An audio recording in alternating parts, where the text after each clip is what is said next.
Dead by Daylight is a game I wish I could stop playing. It is in no right as fun as it should be. The developers actively go out of their way to break this game.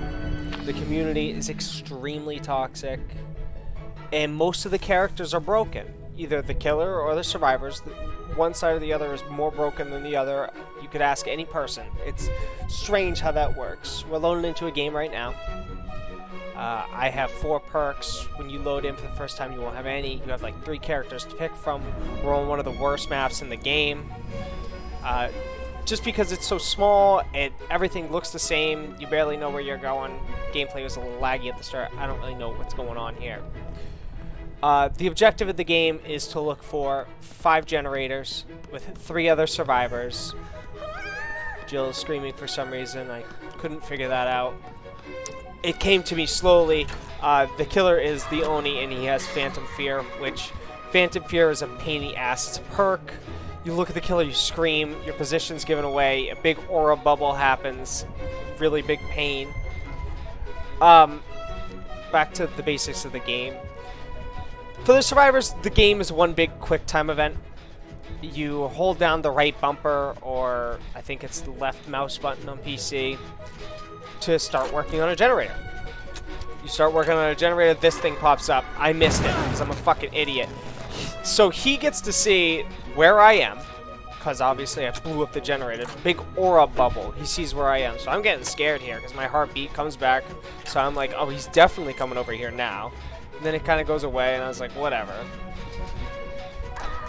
5 generators. You work on all of them. Exit gate opens up. We had 20 maps that we could have gotten. We got this one. I swear there's like 4 maps. And the reason I swear that is because there is actually 4 maps, but there's like 5 different variants of every map. It's stupid. They don't really change much to the gameplay. The 5 maps that it chooses from are either the most beautiful, like, well-made maps ever, or the complete swamp-ass mazes that you and the killer don't know how to get through, and you can't find any generators anywhere, and they kind of suck. The killer side is pretty easy. The killer kills everybody, he wins the game. Some people say, well, if I kill 3 people, I've won the game. A 3K is not a win in my book, but that's because I'm a survivor, and I like when 3 people die and 1 person survives, and you're like, well, you lost because you didn't kill everybody. They hate that kind of stuff, and it's funny making the other team mad. They can't kill you. They can hook you 3 times, and then you die because of the lore in this game, which is incomprehensible. But some characters, like Mike Myers, he has a stalk that he does, and then when his stalk is done, he can kill you. He downs you and moris you, which ends the game for you. Here he is, not seeing me. Hiding is awesome. That's why you don't see me running a whole lot, except for right here, of course, because you leave scratch marks. Killer sees the scratch marks. He knows you're around. He comes after you. They last about 7 seconds. I have a perk. It's the top one of my diamond. Lightweight makes it so that I go away faster, or the scratch marks go away faster. I'm exposed because he has friends till the end, which is also another perk that he has. Friends till the end, he hangs someone. I'm the obsession. I think I'm the obsession every single game that I play. So I scream, he knows where I am, and I'm a one-hit for 25, 30 seconds. But because I was hung, I'm no longer the obsession. At the end of the game, the killer is able to mori you, meaning he can, finish you off. If you were the last one alive, you get downed, he stands over you, he does a cool little animation. I truly believe that the killer is overpowered compared to the survivors in this game, just because some of the killer perks are just outrageous. Here's Laura saving me. Laura plays a hell of a game this game. I don't, she was taking that killer on for a ride this whole game. She did a fantastic job. We all just kind of, did whatever in the background. But now, perks make or break this game easily. You can do a mixture of perks. Characters have their own select perks. Leon has one that I really like, and that's because I ran away. He didn't see me, obviously. He would have heard me grunting in pain because I'm healing myself. I'm injured. But because of Leon's perk, which is the one on the right, Bite the Bullet, you know, I'm not making those noises. On the left is Botany, which lets me heal faster. And on the bottom, I can heal myself for half the time it would take someone else to heal me. But you're not supposed to be able to heal yourself in this game. So all these perks together make a pretty strong build where you can get away from the killer fast with lightweight, go somewhere high, heal yourself, you're back in the action at full health. I really enjoy this one. For killers, perks, if you take some killer perks, like almost everybody owns Chucky. If you're going to play killer seriously, you own Chucky because you want friends till the end because it's just broken. Screaming is broken because you always know where the survivor is that's screaming. For 2 to 3 seconds. You know, they pops up, you have to get off a generator. It's annoying. It really is annoying for this survivor. That's why we got a thing in Dead by Daylight. It's called the Steve Goal. Okay, I see one of these about 1 every 5 games. This is what he sounds like. And you just hear it all the time. The Steagles, all they do, here he is. Killers are first person only, so it's so easy to just get around them like that.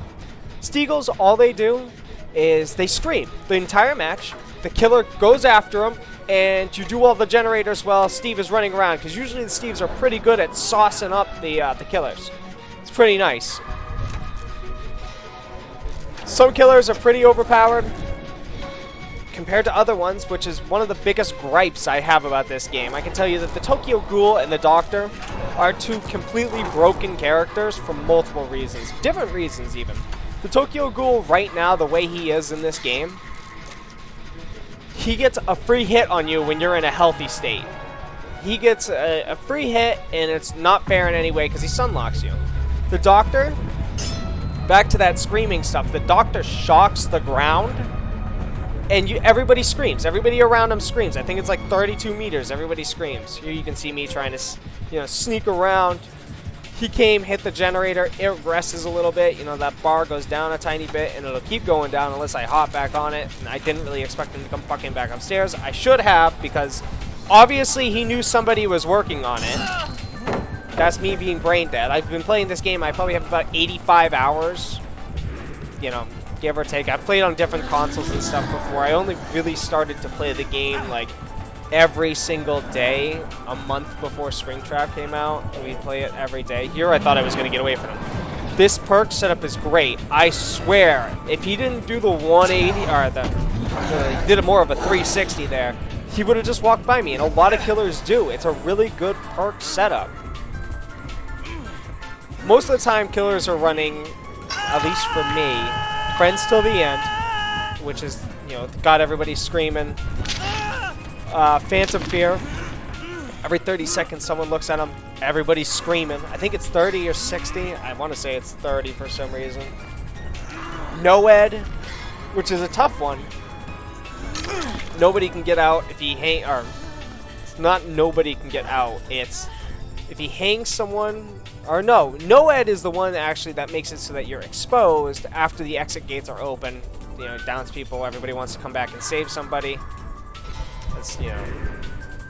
He racks them up at the end. I'm actually thinking of No Way Out is the one where everybody does the generators, but depending on how many people he's hung, the exit gates get locked for a certain 12 seconds every time he hangs one person one time, and it all stacks up, and it can be a really long time, and it's not fair. Because if everybody dies except for you and he closes the hatch, hatch is another way to jump out. There's so much shit to learn in this game. You have no idea. I mean, just, if you're a new player, skip the game. The learning curve in this game is so great to try and figure things out. I mean, like I said, it's like a casino. You're the underdog at all times if you play Survivor. If you're the killer, you're not really the underdog. Here, I fucking let Jill have it. You're the underdog at all times. The killer has the advantage, even though it's 4v1, you'd think, wow, And I mean, if you do have, like, a 4-stack, it's going to be easier because everybody's giving call-outs. But those wins that you have feel great when you're saucing, When you're getting them, and the killer has overpowered perks like Friends Till the End, or No-Ed or No Way Out, Phantom Fear. It's good. It does get good. It doesn't feel that way, especially when you lose. The game developers in this game drop the ball consistently, I will say.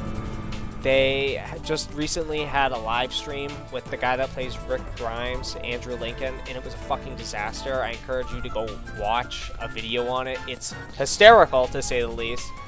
Here, I just get hit with a little bit of bad RNG. The 2 doors at the end of the match, just so the killer can't camp 1. Obviously, he came to my fucking door. My heartbeat's going off. I thought I was going to get away from him, but Phantom Fear, Leon's screaming like a little bitch. He saw where I was. I'm trying to just haul ass out of there. I see a pallet up here. I don't take it. I try to do like a 180 spin on him. There's the pallet to the right. I missed it. I should have gone for it. What are you going to do? You know, Laura's getting out. She's doing the gate right now. I thought I was running towards Laura. This is what I'm talking about when I say absolute mazes. Up those stairs, I would have been home free. I thought the gate was here. I don't know why. It's whatever. There's Laura. She couldn't do anything because I was on my last hook. It's whatever. Back to Rick Grimes, Andrew Lincoln, the whole stream thing. Disastrous. Hackers joined the game and were ruining it, and the streamers knew how to counter the hackers by adding spectators to their custom match, and the developers didn't. They said, no, we're not doing that. That's not how we want to play the game. So instead of doing anything fun, all that happened was they didn't do anything, actually. They just sat there, kind of. And it was not a good time. Also, there's Jim. I like Jim. I'm one of the many people who like Jim. I think it's funny, but the reasons around Jim aren't so funny. Jim was a glitch that happened right around the time Springtrap was released a couple months ago. And he was just on every single loading screen. And he's a ladder. It's a ladder on a loading screen. And here you can see I show the perks. You can't see the perks until the game is officially over. He's a ladder on a loading screen, and they made him into a badge. I have the badge. I'm 3rd here as Leon. It's crazy to me that they let this happen. You know, like, they let the game just get crumbled. It's so good in its base. Like, 4 survivors that are underpowered compared to the killer have to do an objective to leave. It's kind of like Among Us, but, you know, I don't want to say it's Among Us with licensed characters, but it basically is. It's a good game, and it shouldn't work the way it does. I shouldn't want to spend as much time playing this game as I do. I want to come home from work, sit down, and play this game for 4 hours a day. I probably have more than 85 hours. It's just a guess. It could be fucking 200 for all I know. It's good, but I don't know how long the carrot on the edge of the stick, or the edge of the string, is going to really rope me into playing this game. It's like a solid 7.5, 8. It really is. It shouldn't be. Trust me, I know it should not be that high, but it has things. It's like a casino. Like I said, it's like a casino where you know you're going to lose. You know the house always wins, but you keep going back because you just want more chips.